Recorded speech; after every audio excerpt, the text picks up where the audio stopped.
Magandang hapon po sa lahat. Tayo nagbabalik dito sa ating YouTube channel, Samuel Soriano TV29, para mag-discuss ulit ng another coins. At ito po ay ating hilig, mangulikta ng barya. Kaya tayo nandito nagsiselling ng kanilang mga alaga ang presyo po ng aking mga koleksyong coins. Ayan, maraming salamat po sa mga nanonood dito sa aking munting channel, lalong-lalo na po ang aking mga subscriber dyan. Ayan, maraming salamat sa inyo. Maraming salamat din po sa nanonood doon sa aking FB page. Thank you so much, Samuel Soriano po. Lahat po na nakapalo doon sa akin, thank you so much. Lalong-lalo na yung mga nagsisend ng star sa akin dyan. Thank you so much sa inyong lahat.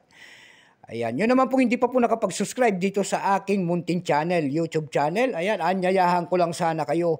At malaking tulong na po o bagay ang inyong gagawin tulad ng pagpindot ng ating subscribe button, like and share para ma-update ko kayo sa mga latest ko pang gagawin mga video po.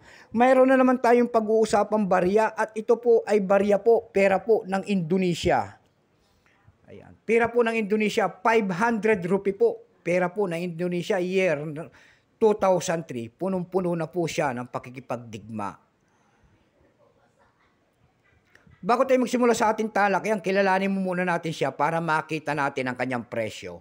Issue po, Indonesia, 1949 up to date po. Type nito standard circulation coins. 1950 up to date po. Type nito standard circulation coins. Years 2003, Indonesia.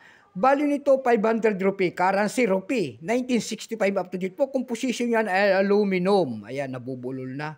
May bigat lamang itong 3.1 grams, may habang 27.2 mm.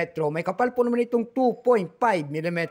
Hugis po niyan ay bilog. Orientation nito ay medal alignment. Number N-1676, reference number KM-67. Bank of Indonesia ang kanyang nasa likod. Kung tawagin yan, nasa harap yan ay jasmine flower po. Ayan. Itong year 2003, ito po ay no percent. Wala rin may pakita ng Indonesia na kung ilang pirasong ginawa sa barya na hawak natin. Pero may price na po yan doon sa ating numista.com kung tawagin ng ating mga kolektor. Yung kanyang extra fine ay 20, almost uncirculated ay 36. Ang circulated nito ay nagkakahalaga po ng 38 pesos. Dako tayo sa kanyang mga presyo sa pamantayan nating platform. Doon sa ating eb.com, mayroon tayong nakita nagbebenta doon ng $7.90. Nasundan po ito ng $7.80. Yung pinakamalit po ay $6.79. Dako tayo sa Carousel PH. Sa Carousel PH sa platform po naman, nakakita tayo nagbebenta doon ng 80 pesos. Nasundan po ito ng 50 pesos. Yung pinakamalit po ay 40 pesos. Ayan lamang po ang ating may babahaging kanyang presyo. Keep safe po sa lahat and God bless.